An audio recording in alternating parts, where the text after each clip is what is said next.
Sur les chemins de fourmis. Tu vois, les fourmis, bon, elles ont deux fourmilières là. Elles tracent un chemin entre les deux. Et ce chemin, il est réellement incarné dans le sol, c'est-à-dire qu'elles ont modifié l'environnement autour d'elles. Tu vois là, on voit que le sol, il est plus facile à marcher pour les fourmis sur leur chemin. Donc c'est réellement physiquement un chemin.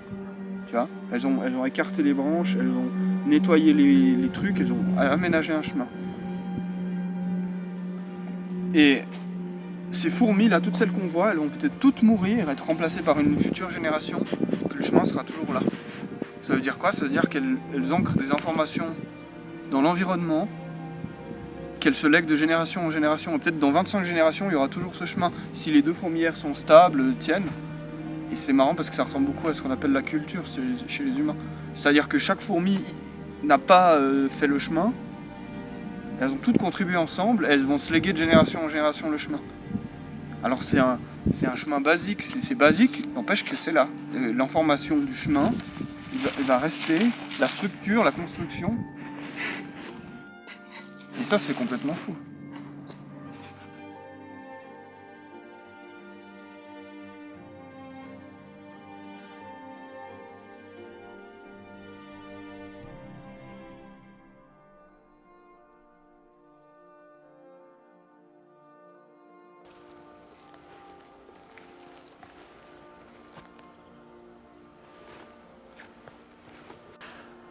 Je suis revenu à l'endroit où j'ai vu les cerfs, mais cette fois avec quelque chose pour couvrir mon visage. Quelque chose pour couvrir mon visage. Et quelque chose pour casser ma forme. Une bâche. Qui, si possible, va encore plus casser la forme d'être humain que j'ai. C'est les deux choses que les animaux reconnaissent le plus vite. C'est nos jambes et nos bras. Quand on se met à gigoter, comme ça, ils aiment pas, ça leur fait peur. Nos jambes, nos bras, donc notre forme d'être humain. Et la deuxième chose, c'est le visage, qui forme une espèce de point blanc au milieu des buissons. Comme ça, une tête ahurie d'être humain. Une tête ahurie d'être humain de miniature YouTube. Et bah ça leur fait peur. Ils ont peur. Ils ont peur de la miniature YouTube.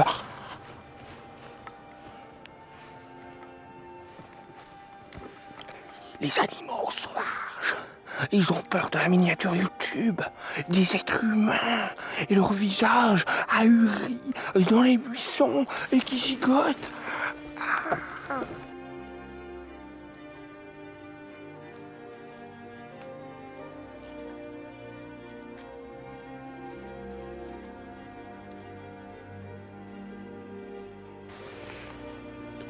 Je suis au bord d'un trou très profond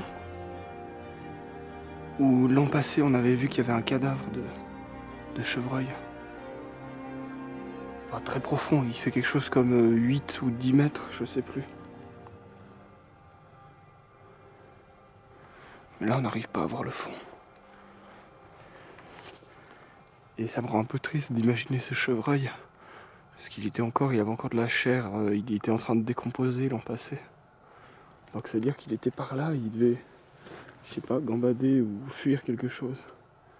Et paf, il s'est pété la gueule dans ce trou. Et il est sûrement pas mort sur le coup, parce que c'est pas une chute qui tue sur le coup, donc il devait être là-bas en bas en train de hurler pendant une semaine. C'est comme ça que se fait la sélection naturelle, pour qu'on ait peur du vide. Pour qu'on ait un certain sens de l'équilibre tout de même, parce que c'est quand même un avantage. Et pour qu'on ait peur des trous obscurs, desquels on ne voit pas le fond. J'ai entendu quelques cerfs bramer au loin. À présent, je vais attendre dans cet endroit. Je vais attendre la tombée de la nuit et peut-être que quelques cerfs vont venir ici et vont bramer ici.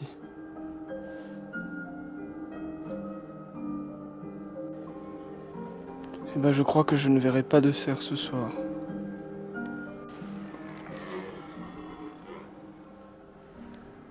Pas si sûr que je voie pas de cerfs.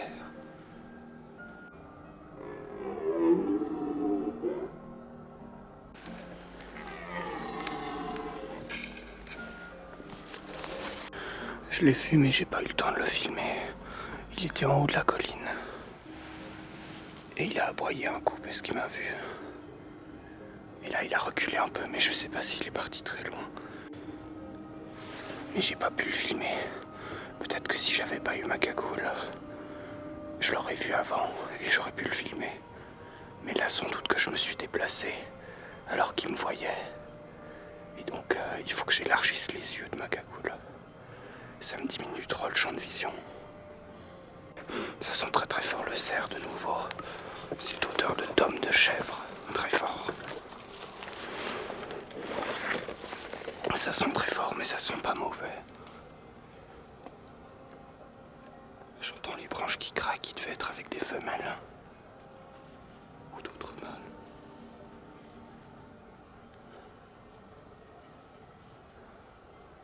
J'entends que ça se déplace, ils sont toujours là.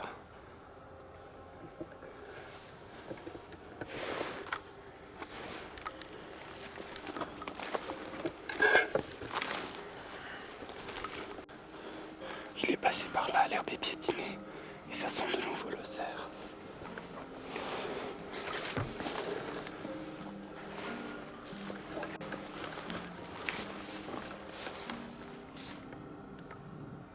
C'est ici qu'ils dorment.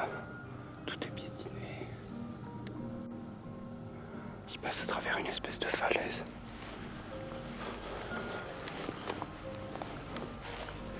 Il y a un caca de cerf tout frais là. Contre des murs comme ça en pierre, ça devient compliqué de le suivre. Il est parti contre là-bas, il a longé cette falaise.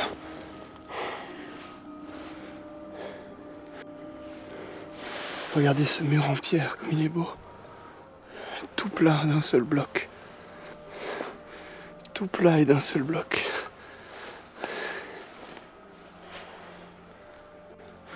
Il faut que je reparte avant qu'il fasse trop nuit. Parce que j'ai pas de lumière. Et je suis vraiment loin des chemins. Je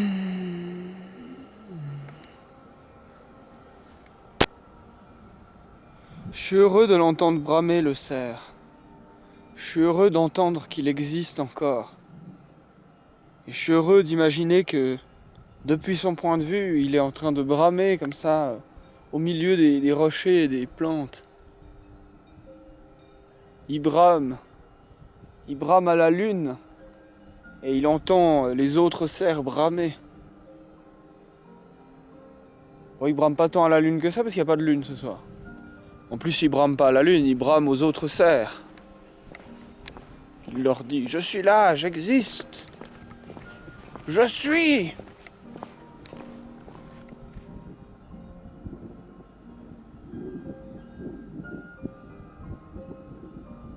J'ai l'impression qu'ils se sont tous mis à bramer plus fort depuis que j'ai dit ces choses.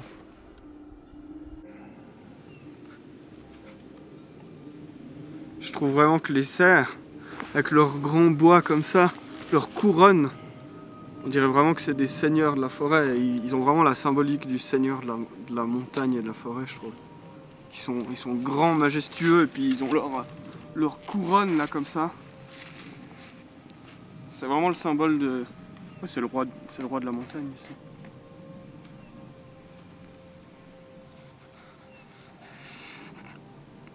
C'est beau ce paysage de début d'automne. Bon là c'est moitié sécheresse, moitié automne.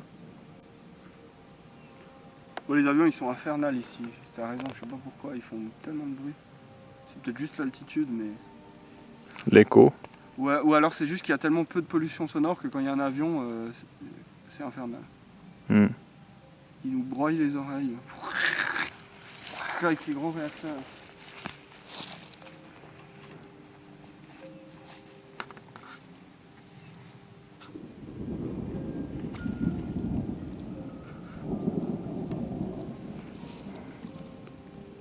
Et regarde comme le nuage il s'est accéléré tout d'un coup on dirait.